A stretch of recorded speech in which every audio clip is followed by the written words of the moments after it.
कभी सोचा है, कुछ कविताएं पढ़कर ऐसा क्यों लगता है मानो शब्द संगीत बन गए हों, या फिर कोई तस्वीर सी आंखों के सामने आ गई हो। इस जादू के पीछे ना एक बहुत ही खूबसूरत कला छिपी है, और आज हम उसी कला के राज खोलने वाले हैं। तो सवाल यही है कि आखिर कवि साधारण से शब्दों में ये चमत्कार भरते कैसे हैं? इसका जवाब एक ही शब्द में छिपा है, और वो शब्द खुद कविता जितना ही सुंदर है: अलंकार। अलंकारों को समझने का सबसे अच्छा तरीका पता है क्या है? ये तुलना। सोचिए, ठीक जैसे सही गहने किसी की सुंदरता में चार चांद लगा देते हैं, है ना? बिल्कुल वैसे ही अलंकार कविता को सजाते हैं, संवारते हैं।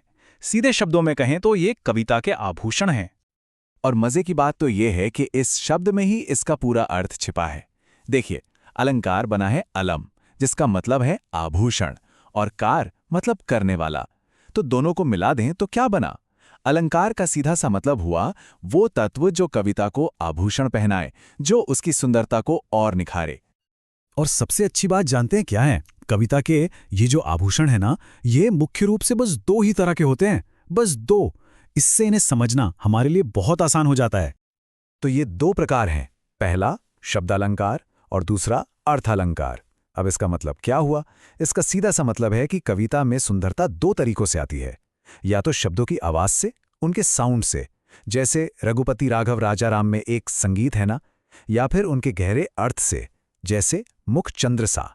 कह सकते हैं कि एक का जादू कानों के लिए है और दूसरे का मन के लिए। तो चलिए, सबसे पहले ध्वनि के आभूषणों की दुनिया में चलते हैं, यानी कि शब्दालंकार। इसमें सबसे पहला और शायद सबसे ज्यादा जाना पहचाना अलंकार है अनुप्रास। और इसका नियम? अरे बस एक ही नियम है, एक ही अक्षर की आवाज का बार बार आना, यानी दोहराव। जरा इस पंक्ति को ध्यान से सुनिए। चारू चंद्र की चंचल किरणें। कुछ महसूस हुआ? कोई एक आवाज है जो बार बार सुनाई दे रही है और एक संगीत सा बना रही है। जी हां, यहां च वर्ण की आवृत्ति हो रही है। चारू, चंद्र, चंचल।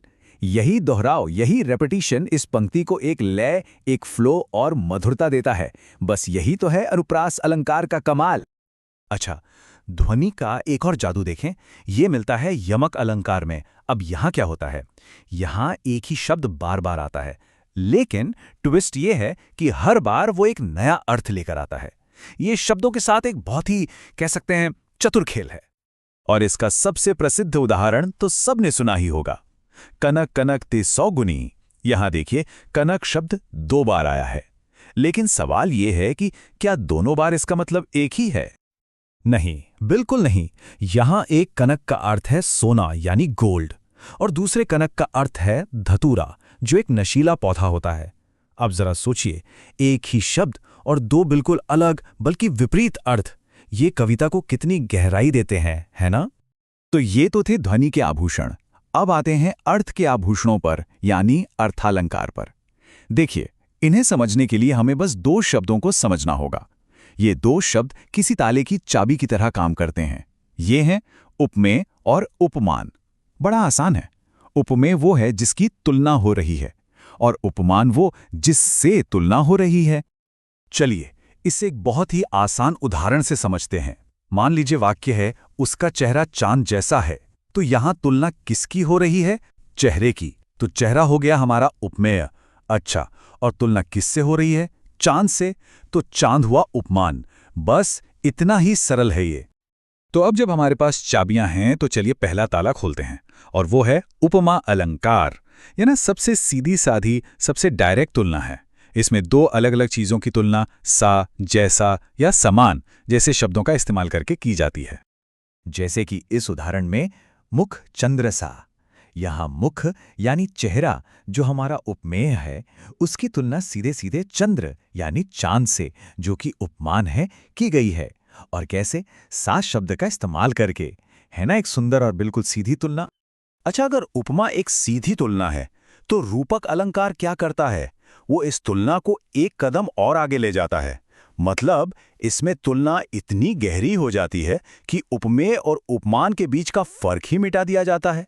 यहां कवि ये नहीं कहता कि एक चीज दूसरी जैसी है, नहीं, बल्कि वो कहता है कि वो चीज वही है। इस पंक्ति को देखिए, चांदनी मुस्कान है। ध्यान दीजिए, यहां ये नहीं कहा कि मुस्कान चांदनी जैसी है। यहां तो चांदनी ही मुस्कान बन गई है। दोनों एक हो गए हैं। और बस यही रूपक का सार है। जब उपमेय और उपमान ऐसे एक हो जाते हैं ना, तो भाव की गहराई कई गुना बढ़ जाती है। तो इन सबको समझने के बाद सवाल उठता है कि आखिर ये अलंकार इतने जरूरी क्यों हैं? क्योंकि यही तो हैं जो कविता में वो रोचकता, वो चमत्कार पैदा करते हैं। यही हैं जो पढ़ने या सुनने वाले का ध्यान अपनी ओर खींचते हैं। ये भाषा को ज्यादा इमोशनल, ज्यादा दिल को छूने वाला बनाते हैं। और जैसा कि हमने देखा, ये सिर्फ एक नहीं, बल्कि ध्वनि और अर्थ दोनों की सुंदरता को बढ़ाते हैं। अलंकारों का जो पूरा सार है ना, वो शायद इस एक पंक्ति में छिपा है। शब्द से ध्वनि की सुंदरता, अर्थ से भाव की सुंदरता। एक से हमें संगीत का अनुभव मिलता है, तो दूसरे से हमें गहराई से सोचने का मौका। तो अगली बार जब भी कोई कविता पढ़ें, तो रुककर उसके शब्दों में छिपे इन खूबसूरत आभूषणों को पहचानने की कोशिश जरूर करें। बहुत मजा आएगा।